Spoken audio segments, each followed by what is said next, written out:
Student blog में आपका स्वागत है। आज हल षष्ठी और हल छठ का व्रत है। इसको ललई छठ भी बोला जाता है या बलराम जयंती के रूप में मनाया जाता है।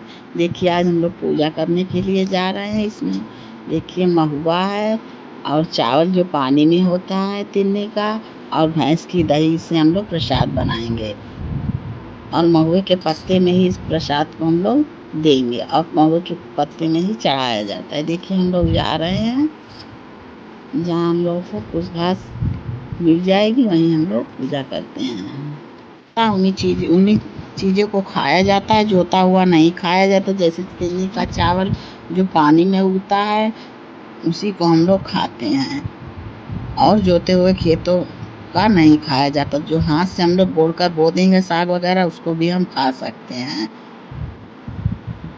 तिन्नी के चावल और सेंधा नमक और दही के साथ भी हम खा सकते हैं और साग के साथ खा सकते हैं, और भैंस के घी का ही हम लोग छौंक सकते हैं। और अगर मिर्च आपको खाना है जो हाथ से गोड़ करके बोई गई उसी मिर्च को हम खा सकते हैं। आपको हर छठ यानी हल षष्ठी व्रत की ढेर सारी शुभकामनाएं। देखिए हम लोग आ गए हैं जहाँ हमें पूजा करना है। इसको हाथ वगैरह धो करके सफाई से हाथ पैर धोकर पानी को भर लेंगे हम लोग। इसी से जो है जल भी हमें चढ़ाना है।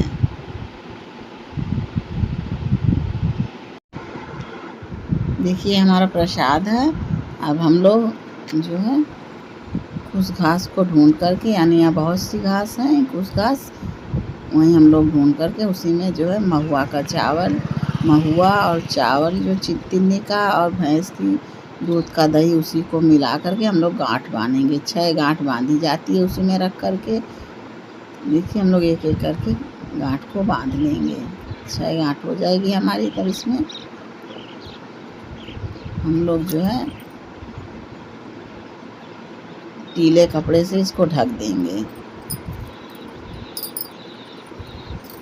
फिर उसमें सिंदूर वगैरह चढ़ा करके हम लोग पूजा कर लेंगे। आप यानी अपने परिवार की मनोकामना जो आपकी इच्छा हो उसको आप छठ महारानी से मांग सकते हैं। जरूर इच्छा को पूरी करती हैं। यह पुत्र की लंबी आयु के लिए व्रत को किया जाता है। देखिए हम लोग इधर बांध रहे हैं गांठ को। भादो मास की कृष्ण पक्ष की षष्ठी तिथि को यह व्रत मनाया जाता है। यह कृष्ण के बड़े भाई बलराम का जन्म दिवस हुआ था, इसीलिए यह व्रत मनाया जाता है।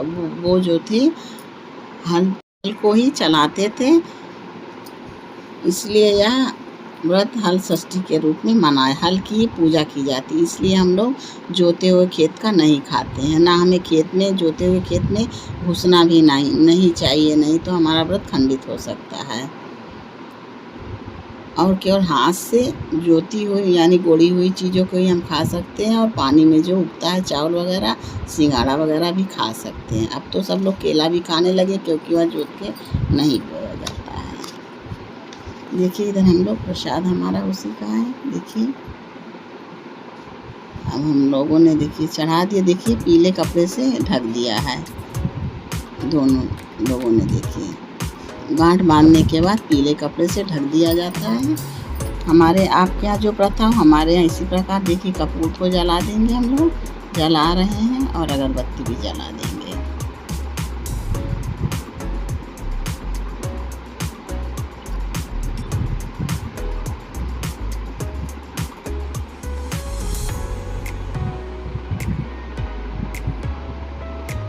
देखिए इसी प्रकार पूजा कर लेंगे। फिर हम लोग मनोकामना करके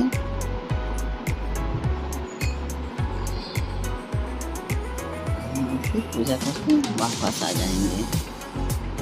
प्रसाद को हम लोग बांट देंगे, और उस पीला कपड़ा जो होता है उसे हमें आंचल में बांधना होता है। पतला सा पीला कपड़ा आप बांध सकते हैं। हमारे यहाँ यही प्रथा है। इसको साल भर यानी इस कपड़े को अगर आप निकाल के रख सकते हैं तो आप कहीं इसको सुरक्षित बांध दीजिए, नहीं तो इसे आंचल में रहने दीजिए। साल भर तक हमें इसमें रहे। देखिए सभी का पैर वगैरह छू करके हम लोग आशीर्वाद ले रहे हैं।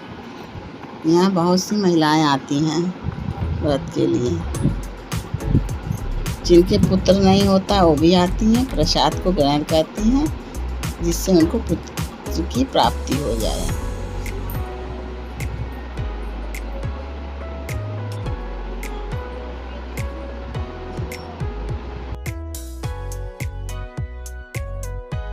घर देखिए, घर अब हम लोग प्रसाद को देंगे कि मेरी सासू मम्मी है, उनको प्रसाद दे रहे हैं और आशीर्वाद लेंगे। महुए के पत्ते का इसमें विशेष महत्व है। उसमें हम लोग भोजन को भी ग्रहण करेंगे और प्रसाद को उसी में दिया जाता है। ये देखिए हमारे ससुर जी हैं, हमने उनका भी चरण स्पर्श कर लिया हमारा। और ये महुए का हमारा साग है, ये जो महुआ हमने लिया था उसी का ये पत्ती है, साग है। जो थोड़ा सा हमारे यहाँ पीछे जगह है उसमें हम लोगों ने जो हाथ से ही, हाथ की सहायता से खुरपी वगैरह से गोड़ कर ही बनाया था। जोते हुए खेत का नहीं है, क्योंकि हमें जोते हुए खेत का नहीं खाना है इस व्रत में। देखिए इसको हम काट, और अगर आप इसको छौंकना चाहते हैं तो आप भैंस का जो दूध होता है उसके ही घी से आप इसको छौंक सकते हैं। पर ही बैठाया था वही मिर्च है देखिए, और यह जो है सेंधा नमक है।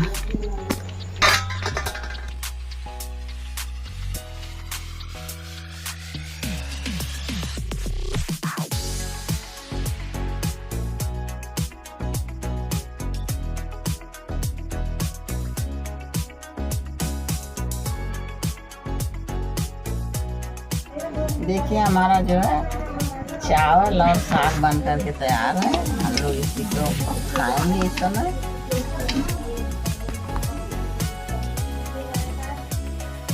को हलषष्ठी व्रत की हार्दिक शुभकामनाएं और मंगलमय हो, आपके जीवन में खुशियां लाए, आपके पुत्रों की दीर्घायु हो। धन्यवाद।